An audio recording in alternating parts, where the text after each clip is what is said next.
What's up, besties, and welcome to this episode of Pillows and Beer. I'm Austen, and I'm joined by my bestie Craig and Nick Norris. And here we are again. What an interesting time to be alive, Craig. Look at what we're doing. We're coming to your ears twice a week now. This is interesting, Craig. Hopefully everyone's enjoying it. I hope that we're starting to ease the anticipation of being like, will we get an episode of Pillows and Beer this week? I know you don't want to let your guard down, but we promise you this is the way it is, and we're always listening to suggestions. So email us at theboys@pillowsandbeer.com. Follow us on Instagram, Pillows and Beer.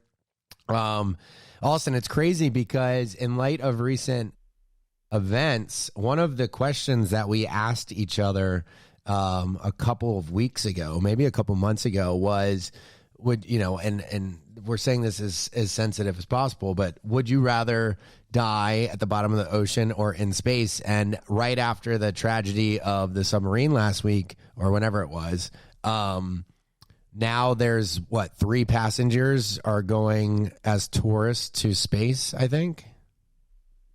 So anyway, it just hits on the question. How silly can you possibly be to immediately go from watching everything that happened with the sub, which I guess it's like faulty kind of everything. They didn't listen properly to the safety protocols and people telling them that it wasn't ready to go. And now 3 people want to go to outer space. Craig, I want to perish in outer space, because what happened to them in the submarine is like, you don't dude, the thing imploded. You know what I mean? Yeah, but it was pressure cabin though. Yeah, dude, the pressure cabin just goes, and boom goes the dynamite. No. It goes. Yeah, it doesn't go pop. It goes pop. No, it implodes. Pushes. Yeah, implodes. Yeah, implodes. Yeah, explode. Look, to make this analysis fair, both deaths will be instant, but you're like, shit's going to go bad. I'm probably going to die. I'm still going, if I had to pick, I'd still go to the bottom of the ocean. No. Hell no. Open water terrifies me. I feel like we've talked about this. Like, if we're on a boat and we're out in the middle, I'm not jumping off to pee in the water or anything. It terrifies me. No. And then you had to down, and there's all sorts of shit that you don't know what's down there, man. These things are, these animals are blind. They are so freaky looking. No, man, I don't. Open water terrifies me. And then obviously you've got a little conspiracy in there, which it's not a conspiracy. We knew about it. And it's just, for 3 days, they used it to sell news. They used it to sell news for 3 days. Whatever. Nick, are we? I didn't even say cover it up. I didn't say cover anything up. No, look, there's two directions I could go in. One is it dominated the news cycle, so people weren't talking about everything else that was fucked up that was going on. I didn't take that approach. 2, I said you just said it. So you just took that approach. Well, that's the truth, but it's not what I opened up on here. Here, I'm saying that they used it to sell news because everyone was on the seat, the edge of their seat, saying is there a chance that they're going to make it? When in reality, we knew that they were gone. My problem is, and I know your number one point is different than mine, is there's that whole thing with that migrant boat that went down that killed, 150 plus people versus 7. Well, they don't know. Well, how does that have anything to do with the submarine? Because it happened at the same time. No one knew that a bunch of all these people died, and they covered 5 billionaires dying. Okay. Yeah, because it was American news. We don't The problem with this is that it is such old news to talk about this fucking sub that it doesn't matter. Except for the one crazy thing that the one guy was married to a descendant of people who died on the Titanic. That was weird. Yeah, that was crazy. But no, talk about the supervolcano that is going to explode. And what are you doing? What are you doing? Are you getting mad at me because you want to talk conspiracy? Go, man. You and Nick just run, wild. Oh, I like the No, I wasn't mad. I didn't realize my hands were even doing that until I looked at the screen. No. I think bouncing around's great. Yeah, the submarine was crazy. Nick, the only thing that I would say, and then yes, move to the Austen, is the migrant thing is global news, and American news doesn't cover global news. I think that they should, but I don't think they're apples to apples. But Austen, go with the supervolcano. Well, I just wanted that because I swear that by the time that this episode airs, like this thing is going to have blown. Is it like we were right there, that close? I know, and we're right there. And so, if you're thinking of, I'm thinking of the wildfires happening in Canada and how it moved down to New York, and you're like, holy shit, no, we got so Virginia. Is this volcano going to like cover like? Yeah, the northern fucking hemisphere. And, they said it could be a global winter if it was a real like that big of an explosion. That's unlikely, but they say an eruption is likely. It's just the severity of it being like a global winter, like when what was the big one in like Indonesia, like Mount Fuji, or what's it called? Yeah. No, there was the most recent eruption where people died was 2 years ago. And people were jumping off like the cliff, and boaters were like running, like boats basically went over there to try to help the people that were jumping off like the island. There was a lot of criminal charges for that too, because there was tour boats that like ferries dropped people off to tour the island and then just left. But Austen and I were a laugh, but what? That is so ridiculous. That is so messed up. So ridiculous. It's almost like, they were, trying to fit out, the population. Like, all right, let's just, bring them over here, bring them over here, bring them over here. Yeah, it was in New Zealand, 22. It's like a fire festival to like the 10th degree. You're like, yeah, let's just, boat them all here and give them like a ham and cheese fucking sandwich and let's leave them and figure out how to get the hell out of here. You don't expect to die by volcanic eruption in the 21st century. That would tell me. And like, yes, we're in the 21st. The dummy in me was about to ask, like, is there any way to prevent a volcano from erupting? Like, I've always wondered that. I'm sure they're trying to. I wonder if there's a way to like holes in it. Yeah, pump the magma out. Yeah, dude, what if you throw in like a couple ice cubes, and you just like cool that bitch down. It's also crazy that the lava flow is actually slow, but it's the gas, like the hydroplastic flows or whatever. So we just were over there, obviously. We were just over there, obviously, and driving by Pompeii was nuts because back in the... Craig, I'm supposed to go back to Rome in like 3 weeks.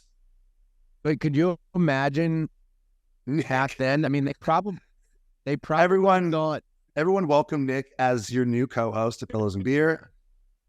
They probably thought they probably thought the devil was coming through the earth.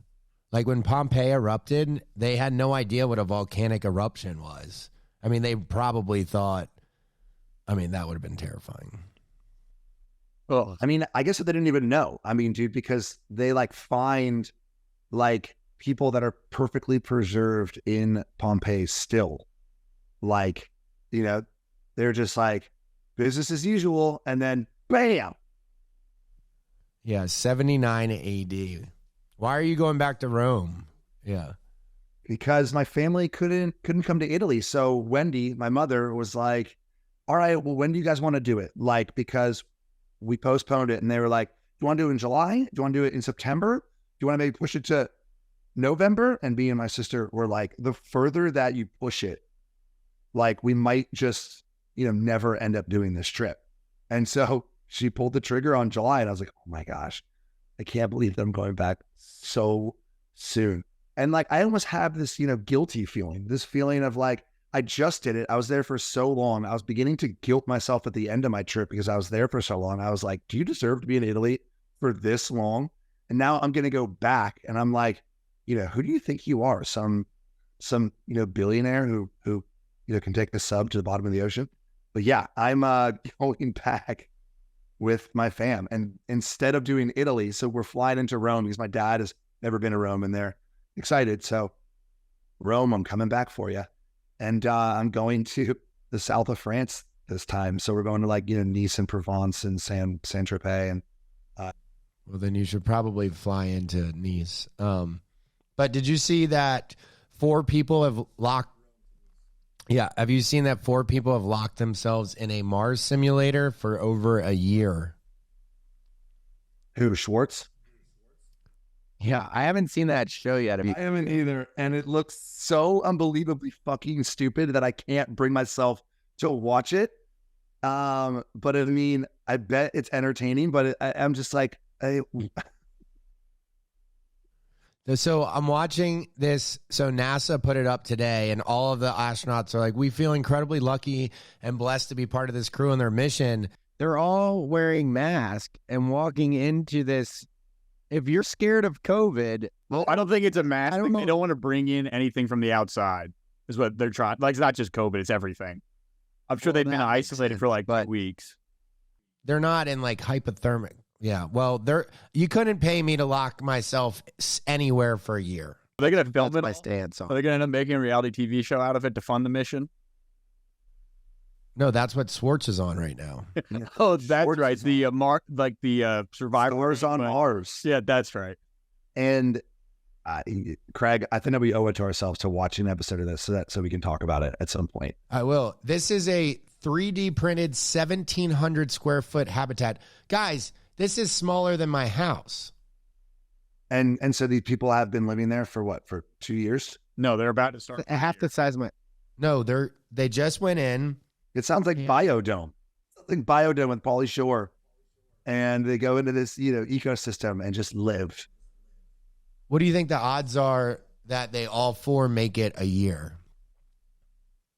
I think, are they actual like astronauts, or is it like you could just sign up for this and you get picked? They are healthy, motivated U.S. citizens that want to help make space travel safer. The habitat will simulate the challenges of a mission on Mars, including resource limitations, equipment failure, communication delays, and other environmental stressors. Yeah, you're right, though. But I mean, if you're not a trained astronaut, like, is it that accurate? I guess they're saying if anybody can do it, that our astronauts can. I just can't. It's 2 men and 2 women. A Biodome. That's exactly the plot for Biodome.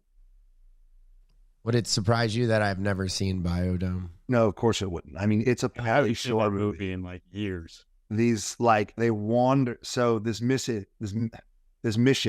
exactly like what you're talking about. They are to lock themselves in this fucking habitat for a year, and of course they find themselves in it, and then they're like, "What the hell?" So then mayhem ensues. Anyways, it's the plot line for Biodome. When I was in Pauly Shore's fucking heyday. All right. Well, I don't like it one bit. Did you see that Jennifer Lawrence? Did you see what she said about me on Watch What Happens? Oh my God. I'm so happy that you brought this up, Craig. I forgot about it. I saw it last night. So for all those listening, Craig told me about a month ago, randomly, he was like, "Oh, I like kind of met J-Law last night." And I was like, that's a weird thing to kind of drop. And then he told me what happened. And then obviously I'm going to let Craig tell what happened. But from what I understood, a bad game of telephone to tell you, so that Craig can he said that a girlfriend of his FaceTimed him and then like pushed her way through like security. I was like, Jennifer, it's Craig. And like, thrust the phone in her face. It was like a 2-second long fucking interaction. And Craig, waved, and she, just, I don't know. So tell me what happened. Yeah, so my friend, I was sitting at Halls with our producer, Aaron, and my friend Catherine texted me and was like, "Hey, isn't Jennifer Lawrence like a fan of y'all's?" And I was like, "I think she's a fan of Vanderpump Rules. Like, I know she's a Bravo fan, but I don't know if she watches Southern Charm." And she's like, "Well, she's behind me in the celebrity tent at this Taylor Swift concert." And she goes, "If I FaceTime you, will you answer?" And I like looked at Aaron and she's like, "I mean, why not?" And so I went outside of Halls. Oh shit. Catherine and Catherine FaceTimed me, and I didn't realize she had her iPad at the concert. And so then the phone, like, I can't see anything on my side of this FaceTime. And so I was just standing there, right? And so when Jennifer Lawrence on Watch What Happens was like, yeah, and I see a picture, I see Craig on the screen, and he's just standing there like, hey, what's up? It's me. It's because I didn't know what was happening. So I was just staring there. And my friend was like, I just got tackled by security. But Jennifer did see your face and was like, Craig. And I was like, wait, does she really know who I am? And she was like, yeah, she said your name. And I was like, that's really cool, but I don't know if I believe it or not. And then she basically recounted the story pretty accurately. She's like, this girl just got truck sticked by security. Like, she got trucked by like running towards that security or the celebrity area. And she's like, and I did see Craig, and he was standing there like, hey, what's up? It's me. I mean, it'll be a funny story, and I didn't know how much of it was true. And then Erin saw it on Watch What Happens, and she's like, dude, Jennifer Lawrence just told the story that happened that night. So shout out to Jennifer Lawrence. Me and Austen are very big fans of yours. I really think that she would be so fun. Like, I'm trying to think of like the type of night that I would want to have with her. I think that she would be like a super fun, like, happy hour, like spilling into early evening kind of girl. Does that make sense? That's what I even texted Andy at one point, and I was like, Jennifer Lawrence just seems like a fun time. Like, she just seems like a cool chick. And exactly. I bet that she also does what you do, and she would be the kind of girl who's like, I don't know if I want like a rosé or champagne, so I'm just gonna get both. And I'd be like, yes, that is my speed. Well, we hope. Good. And I'm flattered that you even knew who we were, but hopefully one day we all get to hang together. And happy hour, is that our goal, Austen? Happy hour with Jennifer Lawrence? I think that happy hour with Jennifer Lawrence is my goal. I mean, well, on that note, we love you, J-Law. I might do I always call it To Kill a Mockingbird. I might do a Hunger Games marathon after talking about this, and watch Jennifer Lawrence's new movie. Anyway, on that note, we're going to take a quick break. We'll be right back. A couple weeks ago, I flew up to New York and realized that we had the evening open, and I really wanted to take Paige to a Yankees game. I had never been before. I've never been to Yankee Stadium, but I didn't know where to start. And I didn't know what tickets were good, you know, whether I should sit in the club level or down by the field. I didn't know which seats had, you know, access to ordering food on your phones. I didn't know if they're actual, you know, where to find real tickets to make sure I wasn't getting scammed. So we didn't go all the way to the stadium and have fake tickets. And I didn't know what a fair price was. So I found this app, GameTime, and it helped me pick the perfect seat to take Paige to a date to Yankee Stadium. GameTime is the place for last-minute ticket deals. Forget planning months in advance. GameTime has deals on tickets right up to the day of the event. Get exclusive flash deals on tickets for football, basketball, baseball, concerts, comedy, theater, and more. The GameTime guarantee means you'll always get the best price. If you find tickets in the same section and row for less, GameTime will credit you 110% of the difference. Snag the tickets without the stress with GameTime. Download the GameTime app, create an account, and use code Pillows and Beer for $20 off your first purchase.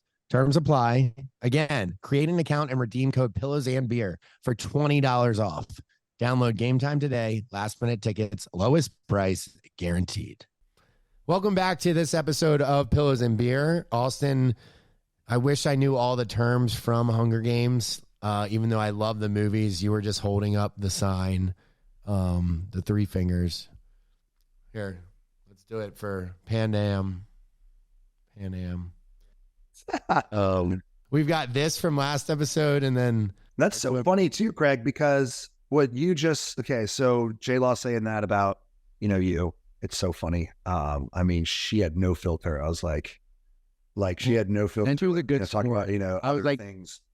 But thanks for being a good sport. And did you see the Watch What Happens live with John Hamm? And he basically was like, I only watch, you know, fucking 4 shows. And, you know, he was like New York, New Jersey, Southern Charm, and Vanderpump. I was like, oh man, John Hamm watches Southern Charm. That's kind of a shocker, isn't it? I mean, it's just so funny, Craig, when like we hear about people that, you know, watch, you know, this stuff, because, you know, Bravo is just like, inaccessible channel, and they probably just want to see people with messier lives than, you know, their own. Yeah. Andy, When I was on the train with Andy, he had told me that. He was like, I had dinner with John Hamm last night, and he kept asking about Southern Charm when it was coming back. And I was like, that's awesome. That's awesome. he's He's Paige's like #1 celebrity crush. she was very Great. Oh, great. Very disappointed to see that he got married 2 days ago or a couple days ago. Congratulations, John Hamm. We're just besties with all these, you know, celebs now that we don't know whatsoever. Congratulations. Go watch Fate Love's new movie. Congratulations to John Hamm. Yeah, I love that the Andy was like, do you know Craig? And she's like, no. I saw him on FaceTime for a second. They're all good sports about it, though. Like, I love that they're just like, yeah, I mean, I'm sure the guys are a good time. Now, they're not nice about some of the people on Bravo. We just don't want to be on that shit list, which I'm sure that I have been before, but I'm just glad that he didn't I had an publicly epic, ruin me, like, I had an epic meltdown at interviews today. oh, so Jesus, Craig, why? Because wait, I already know why. Because you can tell the direction that they're going with something and it pisses you off. It triggered me bad. Like, I fucking like, and like, this is fine, Nick. We can talk about the behind the scenes stuff. So I showed up to interviews. My freaking interviews were great the other day, by the way. I was like, I figured out, you know, my limit and like, you know, my thing, Craig. I just need one glass of champagne and then that's it. Done. Just let me go from there. Yeah, because it opens me up. I sing like a fucking canary, you know? well, that's If I ever get for the show. if I ever get like arrested and then they're like, snitch, just give me a glass of champagne. I'll sing like I can. Oh, that's terrible. I think our producers figured that out a long time ago. They're like, someone get Austen champagne. So I got there and like we rushed through hair and makeup real quick. And then the interviewer was like, hey, just a heads up, but I want you to know, like, we want to know about this today. And I just fucking went scorched earth. And then I just left and I got my, What? You left? no, I was like, I went outside in the parking lot and was yelling, and Howie was like, what is going on? And I was like, you know, said all the normal shit. And then I went and sat in my car, and then I was like, all right, chill the fuck out, Craig. And then I went and sat in a chair and I said, all right, I'm ready to go. And they were like, and she's like, you good? And I was like, well, we'll see. And then I had a great interview. Like today, the interview was actually great. But then you have to ask yourself, was it because I fucking freaked out, or was it always going to be okay? So you never know. Who and what triggered you?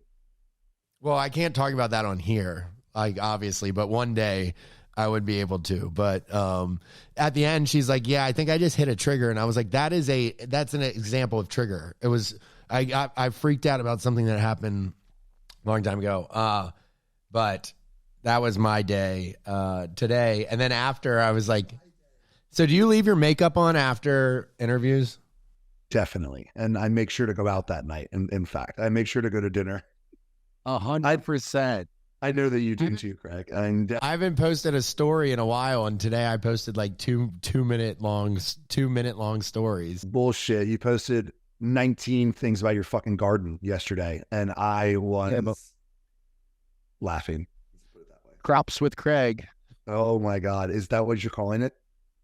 No, but I got some funny suggestions. Animal Farm with Craig. Yeah. I got some DMs about it. It made me laugh. What's your hobby these days? Do you not have a hobby? I just feel like I'm so fucking busy, Craig. A hobby. Okay, I used to love to read, but I can't fucking read anymore, Craig, because the second that I open my book, my head just wanders. You know, Austen forgot how to read. Nick, name the episode. Austen forgets how to read. But the second that I try to dive into a book, like my brain just starts to think about everything else. And I'm like, holy shit, I just read that paragraph 3 times. I can't do this.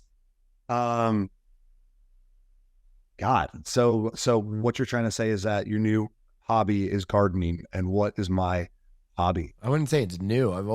My current hobby is gardening. TV shows are my hobby. I mean, I'm obsessed with The Bear right now in such a way that I can't even tell you. That's like, when we finish this, I'm literally watching the finale episode. Like, I told myself that I was going to wait and watch like an episode like a week, but I couldn't. And I just fired through it. Like, I actually told my therapist, Craig, because, she asked me the first time that we met, she asked me what's things that I do to relieve stress. And I was like, well, there's a very obvious one. But then I turn on my TV. Shut up, Nick. But then I watch TV, and dude, I get it. That's why these people like J-Lon, John Hamm, and all these, celebs and shit, and that's why people love Bravo so much, because I watch, cable TV. So I just like love it. It's like, it goes to commercial and I'm like, okay, what's on this channel? Boom. What's on this channel? What's on this channel? So like, I use TV to de-stress.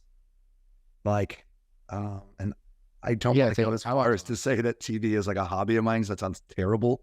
And I don't even have all that much time. But like at night, it counts. But like, yeah, no. But like at night, it's so nice to finally just like plop down and turn on, the tube, and then I can like shut off my brain. It helps me to shut my brain off. I think that's the whole point. Yeah. The whole point of television now is to make us all stupid. That's true. And I've seen pretty much, I've seen every movie that never mind. I don't watch the same movies as Austen, but like, have you watched Fast and the Furious yet? No. I just don't think that I can do it, because it just gets so ridiculous. And like, I saw this TikTok where it was like, all right, let's do a countdown of the 10 most ridiculous scenes in Fast and the Furious. And they're like, the time that Vin Diesel collapsed a parking lot by stomping his foot, the time that jumped across like a lane of traffic and caught his girlfriend and landed on another car's fucking windshield going 80 miles an hour. It's like so ridiculous. The time that The Rock had a cast on his arm and he was like, time to go to work, and he flexed out of his cast, is the most ridiculous shit ever. And so I can't bring myself to watch it. And normally I like those dumbass movies, those blockbusters, because it's action and it just turns off your brain. But the same thing happened with me with John Wick 4. I actually watched it my last night in Mykonos. John Wick, at one point, yes, dude, he kicks ass and he cannot fucking die. It's insane.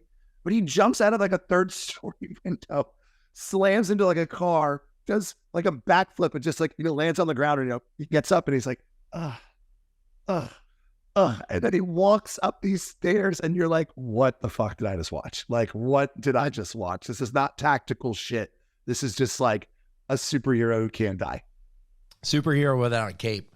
The new Machine movie is way better than I thought it was going to be. He's actually a good actor, and I mean, incredible props for a guy that ended up getting a movie made about his life. I don't know if you guys feel the same way, but the like Burt Kreischer got a. Is it a real story? That's what I want to know. Is it a great story that he made out of stand-up, or is it a real story? The Machine. Got it. He's his friend. I mean, shit, he's really committed to this fucking story. But Larry the Cable Guy's not Larry the Cable Guy, just a normal dude that his character caught on. I think. Are you sitting here telling me that Larry can't fix my cable box? Bullshit. I think if I was a betting man, I guess we are, I'm betting that the story happened. I'm betting the story didn't happen. I'm betting embellishment at its finest. Embellished he ran into a Russian guy and did shots with him on a train, and that was the whole story. Do you remember back in the day too, when Oprah Winfrey had, her book club? I mean, she had it, she probably has it still. Well, one of the books was A Million Little Pieces, and then it turns out that whole book was just like embellished and not true.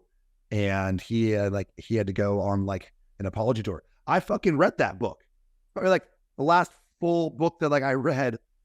And I feel like there's a hint of like embellishing. That's like the Russian mafia did not send someone to his house to grab him and extradite him back. No. I'm not talking about the movie. I'm talking about the movie's not true. Oh, no. This, have you not seen the original stand-up? No.